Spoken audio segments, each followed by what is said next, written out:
Dan keluhan pedagang seperti apa? Ya, dalam setiap kunjungan kita wajib untuk mengunjungi pasar, terutama di pagi hari, untuk mengecek tingkat inflasinya. Saya lihat tadi masih cukup terkendali inflasinya. Cuplikan video yang saya stitch ini merupakan wawancara Mas Wapres Gibran dengan beberapa media di salah satu pasar tradisional. Ia menyampaikan bahwa ia ketika melakukan kunjungan kerja harus ke pasar-pasar tradisional khususnya di pagi hari. Katanya untuk mengecek tingkat inflasinya katanya. Ya, perlu digarisbawahi ya, untuk mengecek tingkat inflasinya.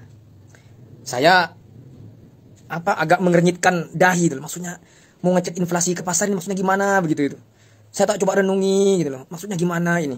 Apakah ini teori tingkat dewa ya dari Pak Wapres ya?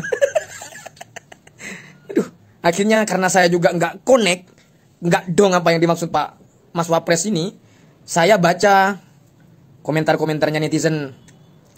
Masya Allah. Dengan statementnya Pak Wapres begini, netizen ini kayak berterima kasih begitu loh. Banyak komen-komen yang luar biasa dari netizen itu. Yang pada intinya, mereka merasa terhibur dengan statementnya Pak Wapres ini. Ada yang ketawa, ada yang mesem-mesem, ada yang cekikikan, ada yang sampai pipis-pipis di celana katanya karena saking lucunya statementnya Pak Wapres ini. Katanya ada yang bilang bahwa ini adalah teori tingkat dewa, teori ekonomi tingkat dewa, mengecek inflasi ke pasar katanya. Ya saya karena faktor bukan orang ekonomi, tapi sedikit paham lah maksud inflasi itu apa, sedikit paham. Ya cukup tersenyum gitu.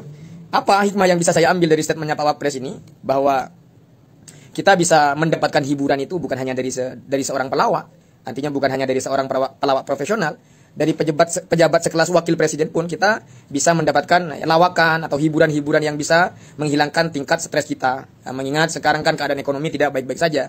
Ya banyak faktor lah, keadaan geopolitik global ya begitu. Beberapa waktu yang lalu Iran Israel yang menyebabkan Selat Hormuz ya, Hermuz di embargo oleh Iran dan lain sebagainya. Ya, kita harus mengambil hikmah. Barangkali Pak Wapres, Mas Wapres ingin menghibur rakyatnya dengan statement-statement begitu. Ya banyak ya, dulu ada Kiai Abdurrahman Wahid yang ngelucu ya, bahasanya memberikan semacam juk-juk lucu untuk menghibur masyarakat. Mungkin maksudnya Pak Wapres Gibran ingin menghibur masyarakat dengan datang ke pasar untuk mengecek tingkat inflasinya. Katanya sih begitu. Kalau saya sih ya husnudon aja lah.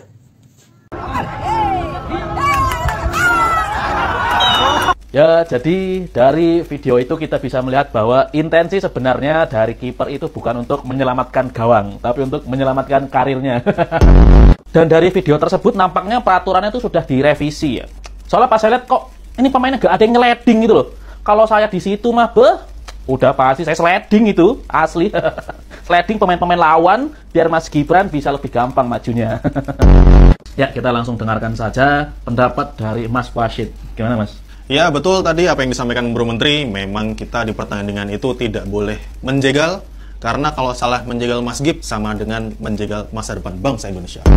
Ya, sekarang saya sudah bersama dengan Mas Bob, Gubernur Sumut. Nah, bagaimana tanggapannya Mas Bob tentang pertandingan kemarin? Saya merasa Mas Lionel Gibran memang sangat cocok dalam dunia sepak bola, karena memang di dalam dunia sepak bola kita butuh striker yang haus akan kekuatan mencetak gol. Dan pertandingan kemarin telah membuktikan bahwa Mas Lionel Gibran berhasil membobol MK, Mas Kiper. Ya, sekarang saya sudah bersama dengan kiper di match kemarin. Mas Kiper, MK gimana tanggapannya? Walaupun kemarin kebobolan, tapi tetap ada hikmahnya. Sekarang saya diangkat menteri. Ayo, saya diangkat menteri. Kalian sadar nggak kalau Prabowo itu jarang berdampingan dengan Gibran di acara kenegaraan? Menurut kalian kenapa? Bahkan, yang sering berdampingan dengan Prabowo itu justru AHY. Contoh, waktu kemarin Presiden Prancis ke Indonesia, yang nyambut itu AHY. Gibran kemana? Dikirim ke IKN. Nggak cuman itu, waktu Prabowo pidato di depan Gibran dan AHY, Prabowo ini ngasih kode kalau di usianya AHY yang sekarang memungkinkan untuk jadi next presiden. Menurut kalian kontradiktif nggak? Di tengah-tengah adanya buku Gibran dan next presiden. Inilah alasan tuntutan pemakzulan Gibran menurut Mayor Jenderal Purnawirawan Sunarko. Kualitas Gibran ini meragukan untuk bisa memimpin bangsa besar sebesar ini. Kita ini manusia. kapan saja bisa dipanggil oleh Yang Maha Kuasa. Kapan saja kita bisa sakit. Nah, kita mengkhawatirkan kalau nanti Presiden Prabowo berhalangan, ya, berhalangan itu bisa macam-macam. Kemudian tugas-tugas pemerintahan ditanganin oleh Gibran. Kita udah jelas lah, mutunya itu sudah nggak memenuhi persyaratan dari sisi intelektualitas, karakter, di sisi hukum, di sisi moral. Bahkan kalau gampangnya ngomong, dia ini lebih parah dari bapaknya. Assalamualaikum warahmatullahi wabarakatuh. Dilansir dari suara.com, surat pemakzulan Gibran nyangkut di DPR. Pengamat ungkapkan potensi benturan sengit Prabowo PS Jokowi. Nah, selama ini ya kita lihat, wacana pemakzulan Gibran di DPR ternyata tidak berjalan secara mulus ya. Jadi menurut dugaan dari pengamat politik, DPR ini sedang menimbang eskalasi politik secara cermat. Bagaimanapun Gibran dan Jokowi ini masih memiliki jejaring kekuasaan yang kuat, membuat Prabowo sekalipun tidak bisa terang-terangan mendukung langkah pemakzulan Gibran. Tentunya mereka menghitung eskalasi politik. Jadi Dasko menyebut bahwa surat tersebut ya secara administratif bahkan belum sampai ke meja pimpinan dan sekretariat jenderal DPR. Jadi menurut Ferry Amsari ya, Jokowi ini masih cawe-cawe. Artinya pengaruh Jokowi ini masih kuat sekali walaupun dia diterpa polemik dugaan ijazah palsu, penyakitnya yang semakin memburuk, tetapi pemakzulan anaknya tetap dipikirkan oleh Jokowi. Jadi menurut info ini ya, terjadi pembelahan mantan purnawirawan TNI yang bersuara memakzulkan Gibran dan yang bersuara mendukung Gibran tetap menjadi wakil presiden Prabowo. Oke. Jadi banyak hal yang bisa dilakukan DPR untuk mengembangkan ini. Sekali lagi secara perspektif hukum tata negara, tidak ada yang bisa dihindari oleh DPR untuk menindaklanjuti surat ini. Tapi secara politik dua hal yang berbeda, Bang. Nah, apakah ada ketakutan-ketakutan ya karena ini wakil presiden, karena ini anak mantan presiden, sehingga kemudian ini berputar-putar. Bagi saya aneh saja kalau tidak satu pun anggota DPR bicara. Jadi ini belum keusul nih Bang, baru DPR menyampaikan kalau nanti surat paripurna itu dibacakan di DPR, maka harusnya ada respon dari anggota DPR. Ini penting untuk ditindaklanjuti atau tidak, kenapa saya setuju, kenapa mereka tidak setuju, ya, untuk diproses lebih lanjut. Nah ini perlu kematangan politik yang luar biasa, bahwa apa-apa yang dibicarakan publik tidak boleh hanyut ditelan waktu saja di Republik ini. Dia harus dikelola, dipastikan kebenarannya, agar kemudian kita tahu sejarah mencatat bahwa apa-apa yang dilanggar oleh penyelenggara negara ditindaklanjuti dengan baik. Nah ini DPR kayak mati kutu ya, nggak ada kelihatan taji DPR dalam mencoba menjelaskan ke publik apa yang diusulkan oleh paripurna. Kan menarik nih kalau kita lihat komposisi ya, hanya satu mungkin yang kita bisa identifikasi sebagai partai yang mengambil peran oposisi. Ya. Mungkin. Ya. Itu pun identifikasi kita, misalnya PDIP ya. Ya setelah diserang agak turun sedikit. Ya, tapi kadang-kadang juga berubah-berubah ya. Maksudnya begini Bung Ferry, dengan mendengar tadi apa yang disampaikan Bung Ferry bahwa ini kan masih berlangsung terus namanya politik saling sandra ya. Kita tahu betul bahwa wakil presiden kita ini anak dari seorang mantan presiden yang begitu kuat, punya jaringan yang masih berjalan sampai sekarang menurut orang katanya. Sehingga dia masih diperhitungkan. Jarang presiden Indonesia yang sudah selesai masih punya kekuatan seperti Pak Jokowi. Kira-kira seperti itu yang saya lihat ya. Bukan jarang Bang. Di mana-mana mantan presiden itu dalam konteks hukum tata negara adalah presiden, hanya tidak punya kekuasaan formil. Dia tidak bisa menjalankan proses birokrasi. Tapi dia kan orang-orangnya masih banyak tuh Bang.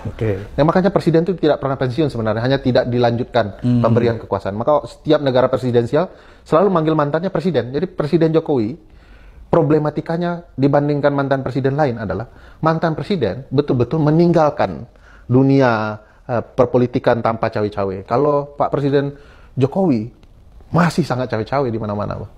Ya, saya kan pernah ceritakan juga di podcast ini. Setengah dari jumlah menterinya masih ada di kabinet ini. Beliau masih mengurusi urusan ketatanegaraan. Pernah jadi wakil diutus Presiden Prabowo gitu ya. Sering bertemu Presiden Prabowo hampir sebulan sekali. Saya lihat, atau 1 bulan 2 kali. Bahkan Bang, urusan tambang pun pakai inisial Pak JKW sekarang, kapal-kapalnya kan. Tambang nikel.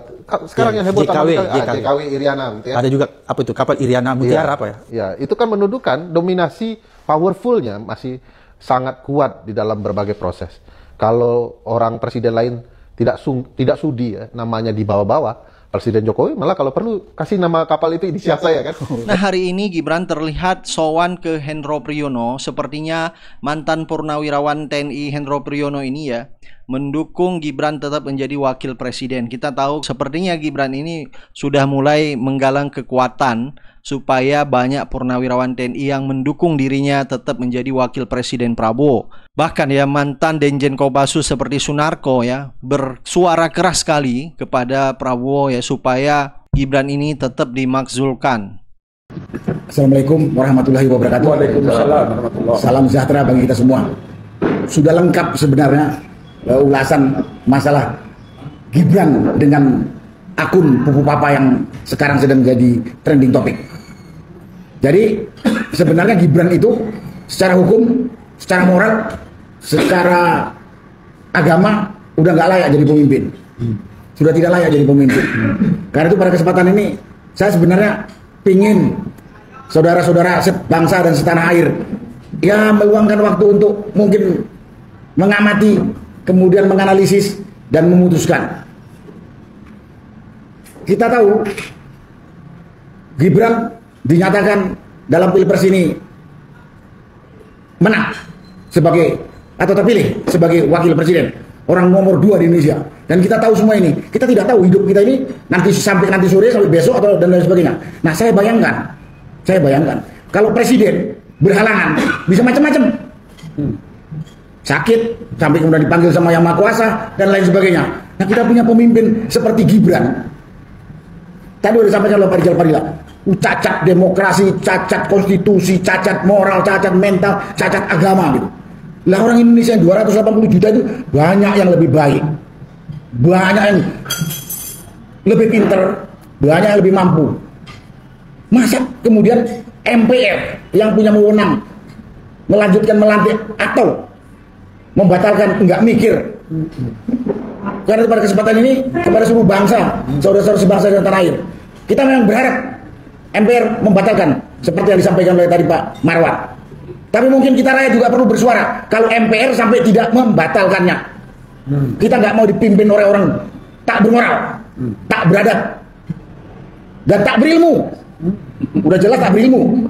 Dia hanya punya sertifikat dari Dikbud, pendidikannya setingkat dengan SLTA. Bingung gitu saya itu. Kelas 2 SMA pindah dari Solo ke Singapura selama 4 tahun, masa cuma dapatnya sertifikat dari Dikbud setara dengan SLTA. Kita kan bisa ukur kira-kira ilmunya gitu kan. Kita pemimpin itu harusnya orang pilihan, pinter, bermoral, punya leadership yang baik, punya sikap-sikap yang baik.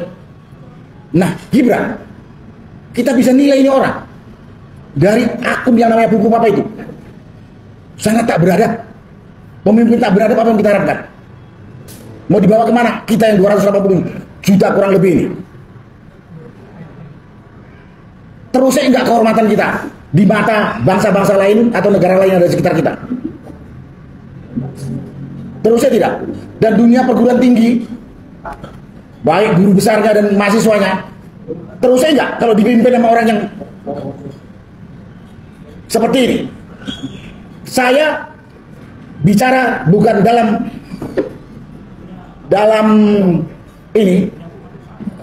rasa karena tidak senang sama Gibran. Saya nggak ada urusan. Tapi saya dan banyak orang yang setelah saya ajak ngomong nggak yakin negara ini bisa maju dipimpin oleh orang seperti Gibran ini. Dia mau kaya raya, dia mau jadi raja di kampungnya atau di rumahnya sana, tak peduli, nggak masalah. Tapi kalau dia memimpin bangsa Indonesia yang begitu luas, begitu besar, kita udah tertinggal dari negara tetangga kita. Saat ini Indonesia kalau dibandingkan dengan negara-negara yang ada di Asia Tenggara, relatif masih tertinggal. Yang ada mungkin yang lebih tertinggal dari Indonesia di Asia Tenggara ini. Tapi umumnya di sekitar kita ini, kita udah sangat tertinggal. Padahal kita merdeka paling dulu. Nah, ke depan harusnya kita punya kader, kita punya bibit lulusan perguruan tinggi. Perguruan tinggi dibentuk sekian banyak, dibiayai sekian mahal, mahasiswa dan guru besarnya sekolah dengan susah payah bertahun-tahun, kemudian orang tak berilmu disuruh mimpin kita ini gitu. Saya ingat Dulu saya waktu masih dinas dikatakan yang jadi komandan itu orang yang terbaik yang ada di unit itu. Saya masih ingat, saya bekas tentara. Komandan itu harus menempatkan diri sebagai orang terbaik yang ada di satuan atau unit itu. Dia lebih pintar, dia lebih berani, dia jujur, dia punya moral yang bisa dipertanggungjawabkan. Itu persyaratan. Jujur, berani, pintar, bertanggung jawab, dan lain-lain. Ini kita 280 juta, punya kader banyak, punya banyak. Nah, karena itu pada kesempatan saya coba apa? Yang menyentuh hati lah, terutama para dunia perguruan tinggi, tokoh. Apa yang mau kita harapkan kalau kita punya pemimpin seperti itu? Tidak jujur, pembohong. Tadi dibilang, kata Pak Marwan, ada undang-undang di Undang-Undang Dasar pasal berapa saya tidak tahu. Orang yang punya cacat moral, orang yang ini tidak pantas jadi presiden, ada ditetapkan. Lah ini cacatnya udah jelas banget kok. Dan kita nggak menghina orang cacat, tidak. Kita nggak menghina orang cacat. Tapi kita orang cacat yang jadi pemimpin, kita yang salah. Saya coba menyentuh para cendekiawan, guru besar, tokoh-tokoh masyarakat, tokoh agama. Banyak bibit-bibit calon pemimpin bangsa yang bermutu, bermoral. Yang kita punya harapan untuk bisa membawa bangsa ini menjadi lebih baik. Nggak tertinggal seperti sekarang gitu. Tahu-tahu kita pilih orang yang saya sudah tidak perlu lagi sampaikan. Tadi sudah diulas, terlalu panjang. Belum lagi lihat fisiknya. Mohon maaf, nggak meyakinkan. Pemimpin itu gagah. Saya ingat itu pemimpin Malaysia umur 90 tahun lebih, Pak Mahathir Muhammad. Umur 90 tahun masih gagah. Kita umur belum 40. Mohon maaf ya. Kalau masuk tentara di Tamtama juga nggak diterima. Lalu saya bekas tim seleksi kok untuk masuk tentara pernah. Penting itu. Penting. Tampil gagah. Karena itu tampil performan kita pertama itu, tampil depan publik itu kesan pertama, ini orang hebat. Setelah itu baru dari sikapnya. Nah ini juga sekaligus saya menyinggung para pendukung fanatiknya dia. Saya tahu para pendukung fanatiknya itu dapat makan atau dapat hidup dari dia. Tapi ngerti deh, bangsa ini mau dibawa kemana setelah ini? Setelah ini. Jadi saya melihatnya dari situ. Kalau dari sisi hukum udah jelas gak perlu. Siapa yang saya kemarin baru ketemu sama Mas Roy Suryo yang mengatakan 99,99% akun Pupu Papa itu punya Gibran. Isinya sangat gak bermoral, sangat tak beradab, sangat tak beretika. Itu mau jadi pemimpin kita. Bahkan kata Roy bilang, sebenarnya instansi negara ini juga tahu kalau itu Gibran, cuma nggak berani ngomong saja katanya. Dan ini seorang pakar IT ngomong ke saya gitu. Dan saya kemarin juga baru ketemu sama Pak Refli Harun katakan, secara hukum dia udah bisa ditolak untuk tidak dilantik. Jadi kalau ini juga dilantik, ya kita bisa bayangkan MPR ini seperti apa orangnya. Ya mudah-mudahan salah ini bukan saya. Tapi kita rakyat yang nggak ingin dipimpin oleh pemimpin yang tak bermoral, tak bermutu. Karena kita takut belakang hari Indonesia ini jadi bangsa yang memalukan di dunia ini. Kita tetap harus siap bersuara sebelum dilantik sekarang agar MPR membatalkan pelantikan Gibran. Kalau kita nggak bersuara seperti ini, lenggang saja, karena manusia ini nggak punya malu. Nggak mungkin yang ngusung-ngusung dia juga nggak punya malu gitu. Dia nggak mikir kelanjutan kehidupan berbangsa dan bernegara, hanya mikir dirinya sendiri. Hanya mikir. Karena itulah, mari kita bersuara. Saya terus terang menolak Gibran dilantik jadi wakil presiden. Saya tidak yakin dia bisa jadi pemimpin bangsa ini yang bisa mengarungkan bangsa ini. Dan saya yakin juga banyak teman-teman saya. Tapi mari kita bersuara. Itu hak kita. Kita perlu dipimpin oleh orang yang bermutu, orang yang mampu, orang yang punya ilmu, orang yang jelas. Kita 10 tahun ini oleh bapaknya si Gibran ini kita kehidupan berbangsa bernegara kita paling jelek dibandingkan dengan 6 presiden sebelumnya. 6 presiden sebelumnya. Nanti lagi dipimpin sama yang ini lebih parah. Itulah bisa saya sampaikan. Intinya berharap MPR batalkan. Kalau tidak, rakyat kita bersuara. Bukan karena benci pada Gibran, tapi kita tidak mau hancur negara kita karena dipimpin orang tak bermutu dan tak bermoral. Itu masalah sekarang. Sekian yang bisa saya sampaikan. Kemudian tadi ada pertanyaan dari Mak ini, masalah katanya kemarin Jokowi nggak dapat aplaus di DPR dan si Gibran nggak ada. Ya kita udah nggak perlu tanya ke saya lah. Semua kita tahu kepercayaan rakyat sudah nggak ada sama Joko Widodo. Si Gibran kira-kira begitu, kira-kira dugaan. Ini bisa dilihat kemarin dia hadir pada ulang tahun TNI di Monas. Pertama dia jalan dengan calon presiden terpilih. Habis itu mundur di belakang. Kelihatan dia minder. Kelihatan dia tidak percaya diri untuk tampil di depan publik. Nah kalau itu terlihat masih ada rekamannya. Saya berani ngomong ini karena saya lihat. Nah kalau nanti jadi pemimpin apa lagi? Nanti kayak bapaknya lagi. 10 tahun berapa kali dia datang di sidang umum PBB? Sekali atau berapa kali atau nggak pernah? Karena nggak punya percaya diri. Nah kita nggak boleh gitu.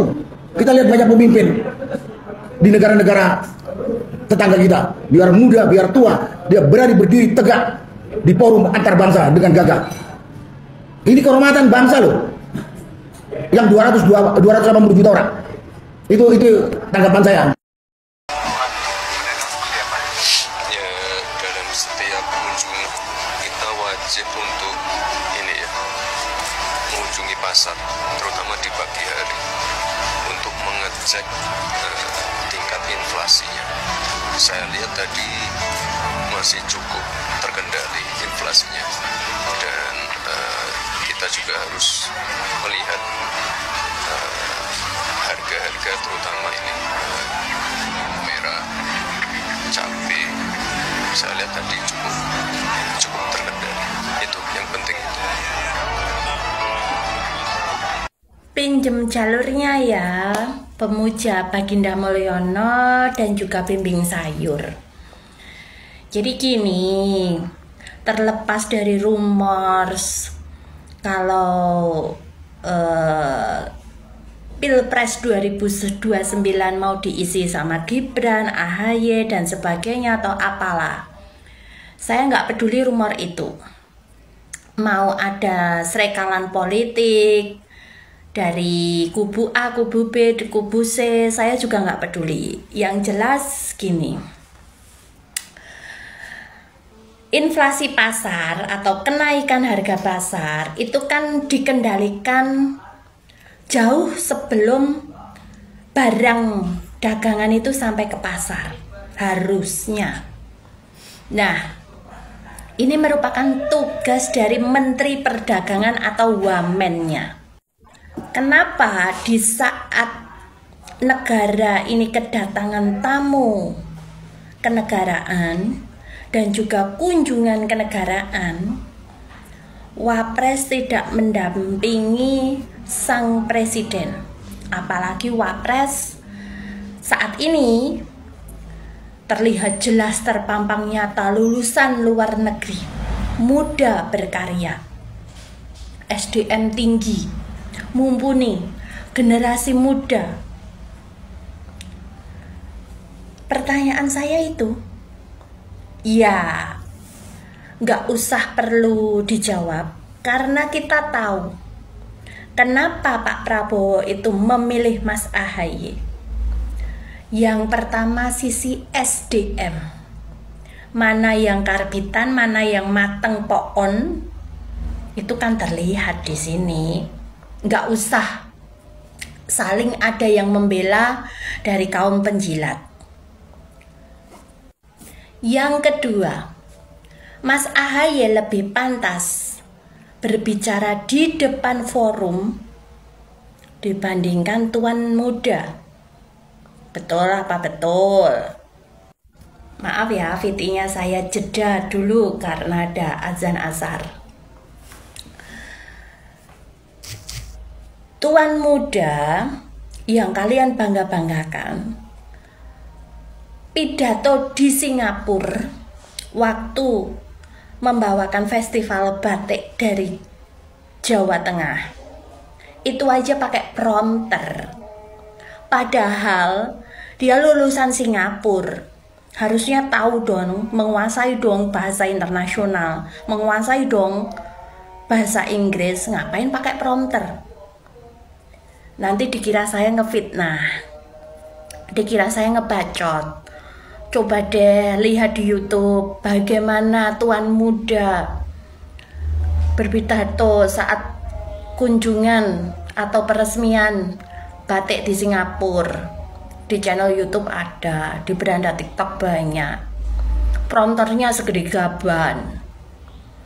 Bandingkan dengan Mas AHY, berpidato, ngobrol dengan tamu negara dari negara lain. Mas AHY selalu enjoy. Tanpa teks pun pernah. Pakai teks pun pernah. Bahkan beliau membawa teks pun menguasai materinya, nggak kayak tuan muda yang Anda bangga-banggakan pastinya. Saya tahu Pilpres kemarin itu permainan politik. Pak Prabowo 2 kali maju dalam Pilpres kalah. Dan ini yang ketiga kalinya dipasangkan dengan anak Baginda Nabi Mulyono.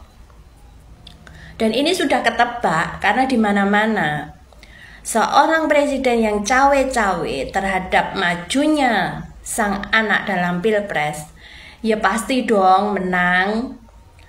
Bahkan waktu itu Jokowi pernah bilang ini jatahnya Pak Prabowo, udah ketebak. Ada yang bilang pemujanya, aku milih Prabowo karena ada Gibran. Saya sanggah dong, kalian milih pasangan 02 karena bansos dan juga duit 20.000, itu real.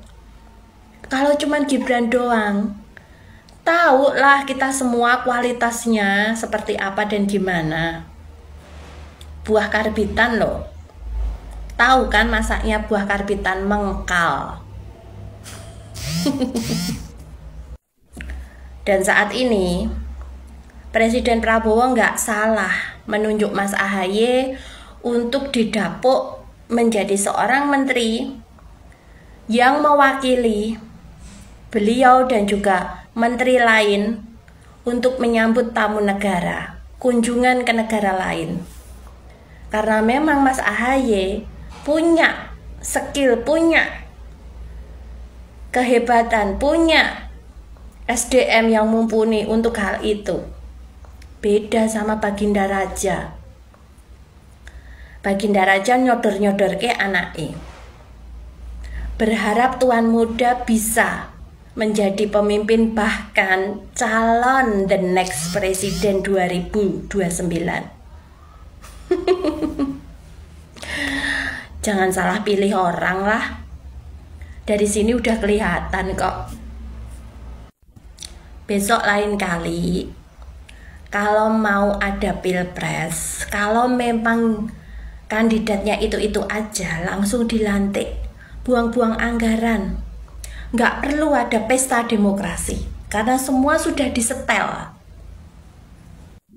Yang berkomentar, Gibran sebagai wapres ditugaskan untuk turun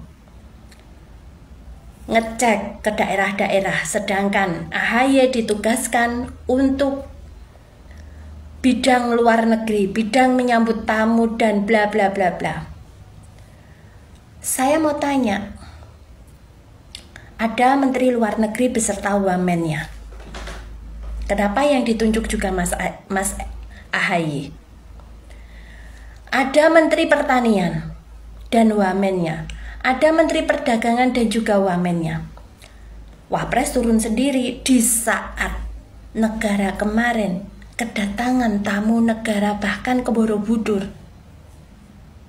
Kenapa nggak omong tamu? Dan kenapa tidak pernah dikirim ke luar negeri sambutan dengan tamu-tamu luar negeri? Sesama pejabat katanya, biar tahu punya wapres muda berkarya. Betul nggak? Tonjolkan Pak. Anda punya wapres menjadi kebanggaan para buzzernya. Biar buzzernya bangga kalau tuan muda tidak berbicara pakai prompter ataupun alat penghubung lainnya. Lulusan luar negeri. Setelah mengamati kondisi bangsa dan negara dan aneh bin ajaib menurut saya. Dan kami dari Forum Purnawirawan Prajurit TNI itu sedang menunggu jawaban atau mungkin menunggu calling dari DPR. Kita punya statement, kita tunjuk kepada DPR RI. Kita sedang menunggu memonitor. Ya. Begitu, Pak Edi. Jadi cuma kalau kita baca berita sampai kemarin, baik Puan Maharani Ketua DPR maupun si Sufmi Dasko Ahmad itu mengatakan belum melihat suratnya, masih ada di Sekjen. Nah ini kan wet banget, kalau 2 bulanan kok masih belum terima suratnya, Pripun ini? Itu salah satu bagian dari Ngeri. Gitu ya? Birokrasi. Apa ini? Sejak berapa bulan yang lalu ini sudah bulan Juni, hampir Juli. Iya. Belum dapat. Padahal kalau mau kan gampang ya. Kalau mau kan gampang, tinggal minta teleponnya, tolong dikirim draftnya apa PDF-nya gitu, misalnya ke saya, ke handphone saya kan bisa dibaca ya sebetulnya ya. Kalau saya sih nggak percaya kalau dia belum baca dan belum tahu. Oke. Nggak percaya. Oke. Muter-muter jawab itu kan biasa. Nah, sekarang kalau kita anggap benar ada surat dari kelompok purnawirawan lain, karena dalam pernyataannya kepada wartawan, Dasko mengatakan bahwa ada surat dari purnawirawan lain. Kan ada kelompok-kelompok purnawirawan lain juga yang kita mesti perhatikan gitu ya. Paling nggak kita tahu ada bahkan kan kelompoknya Pak Narko dan Pak Harto dan kawan-kawan ini kan termasuk baru ya. Dan itu kan bukan lembaga yang sudah di badan hukum kan, Forum Purnawirawan dan Prajurit TNI kan. Dibanding misalnya Pak Pabri, PPAD gitu kan. Mereka kan sudah sama, ya kan? Iya. Nah, ini kalau dugaan Pak Narko, ini kira-kira dari mana surat itu? Susah duga. Tinggal nanya aja sama Dasko. Itu surat dari siapa? Gak usah disembunyi-sembunyikan. Iya. Enggak kesatria itu, enggak jantan itu namanya. Enggak prajurit itu namanya. Kalau namanya ada surat dari si A. Dan kita udah antisipasi, kita sudah prediksi. Namanya suatu pendapat, suatu masukan, pro kontra pasti ada. Pasti ada. Nah, Dasko tinggal nyebut lah siapa itu yang bikin surat, apalagi katanya purnawirawan. Mudah-mudahan kita ini belum pikun lah. Namanya yang mana gitu kan. Iya. Oke, sampai sekarang lanjut. Jadi, ya nggak usah lah bikin teka-teki. Suka banget bikin teka-teki. Ini ada surat dari purnawirawan. Ini yang tanda tangan ini yang menolak pemakzulan. Ya kita tahu kan. Iya. Mungkin maksudnya supaya tidak ada friksi tajam di antara para purnawirawan begitu barangkali. Begitu maksudnya barangkali? Barangkali supaya tidak ada friksi tajam antar purnawirawan begitu barangkali? Ya, kan kebiasaan selalu bikin teka-teki. Oke. Kasih contoh ya. Kasih contoh. Presiden Prabowo pada saat tanggal 1 Juli, katanya pada peringatan hari lahir. Tanggal 2 Juni, hari lahir Pancasila. 1 Juni itu hari lahir. Acara tanggal 2 Juni. Yang dalam sambutannya mengatakan, saya tahu paling banyak pejabat dan pemerintah yang yang korupsi, ya pokoknya melanggar aturan katanya. Betul. Oh, presiden kok bikin teka-teki. Kalau dia tahu itu kan berarti bahwa dia tinggal tangkap. Nah ini Dasko ya, kalau ngomong itu lagi bikin teka-teki pada rakyat ya, biar rame gitu kan. Iya memang. Kalau kita sih siap. Ngomong teka-teki memang kalau dibaca beritanya, ada beberapa sumber berita saya baca itu nggak sampai berita itu habis, nggak disebut dari siapa purnawirawan yang saya pernah nggak disebut sama sekali. Ya itu kan ya karena maksudnya mau bikin teka-teki saja biar rame lah. Ada perlu teman-teman sekalian menonton Bang Edi Channel. Jadi ketika 17 April para purnawirawan yang antara lain termasuk Pak Tri Sutrisno itu bikin surat pernyataan, lalu Agung Gumelar bikin pernyataan yang bikin Pak Harto marah itu kan, itu orang-orang nggak kebagian gitu. Nggak kebagian apa? Nah itu dia. Iya. Bayangin aja, orang-orang itu yang tanda tangan itu dari mulai mantan Panglima, Wakil Panglima ABRI, Kepala Staf Angkatan, satu lagi mantan Wakil Presiden. Apa yang mau diharapkan dari beliau-beliau itu? Apalagi gitu maksudnya ya? Itu ada kepedulian kepada negeri yang carut marut. Iya. Ya nggak tahu lah kalau Pak Edi bilang Indonesia ini dalam keadaan baik, aman, sejahtera, damai dan sebagainya. Kalau kita enggak, tidak baik-baik. Iya. Oke. Jadi apa sebagai penutup kan Mas Arko mau jalan lagi nih sebelum jalan naik mobil, walaupun pasti ada ajun yang telepon, yang nyupirin, tapi supaya lebih enak. Apa yang mau Mas Arko sampaikan sebagai penutup apa? Closingnya apa? Ya, marilah kita berpikir dengan jujur, dan benar sesuai dengan norma-norma yang sudah ada, terutama norma agama. Benar katakan benar, salah katakan salah, baik katakan baik, jelek katakan jelek. Jangan kayak si Luhut tadi bilang, saya 10 tahun dampingi Jokowi, saya nggak pernah lihat itu Jokowi melanggar konstitusi. Nggak mungkin dia nggak tahu itu. Tapi kalau kita nih nggak ada kejujuran di hatinya, yang adalah nafsu. Mas, sebagai penutup satu pertanyaan terakhir. Kalau nggak ada kejujuran, kayak malu saya bilang. Oke. Halo? Ya, halo. Jadi saya minta kita inilah ya, saya mengajak semua anak bangsa. Lihatlah dengan hati yang bersih, dengan akal sehat. Ya. bahwa pemerintahan Prabowo ini sekarang jalannya kalau menurut saya terseok-seok. Banyak bukti.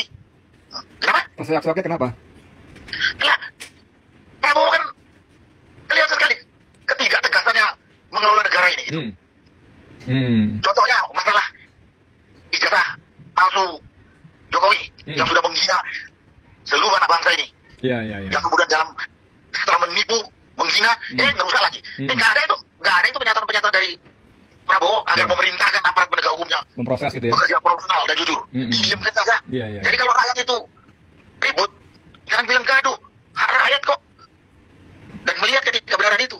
Terus itu lagi ada masalah di depan mata itu. Perampasan tanah rakyat di Tangerang Utara itu. Apakah sudah tidak masuk dalam RPJMN 2024 2029 ya? Tapi jalan terus ya. Tapi perampasan dan pengurukan liar di sana masih berjalan. Kriminalisasi jalan terus ya. Kriminalisasi berjalan terus si Charlie Chandra itu. Iya. Jadi presiden itu perlu tegas lah. Perlu jelas. Iya. Karena memang yang diserang ini kan Jokowi. Karena memang itu adalah hasil kerja dia selama 2 periode. Iya. Dan sekarang banyak menteri, belasan menteri bekasnya Jokowi masih dipakai sama terus ya. Prabowo. Bercokol. Apa nggak jadi itu yang membuat jalannya Prabowo terseok-seok? Iya, betul. Mas, balik ke soal surat tadi pertanyaan terakhir. Seandainya lihat gelagapnya 2 bulan, maka mereka katanya belum lihat suratnya, segala macam. Seandainya akhirnya diabaikan oleh DPR, apa yang akan lakukan oleh para Purnawirawan ini? Kita akan teriak lebih keras. Nah, itu tuntutan rakyat kok. Cobalah Pak Edi, dengerin suara-suara dari daerah-daerah, kelompok-kelompok masyarakat, terutama melalui medsos. Memang bisa jujur, bisa juga tidak jujur, tapi saya tahu banyaknya sebagian besar jujur yang menuntut Mas Sultan Gibran, salah satunya di antaranya.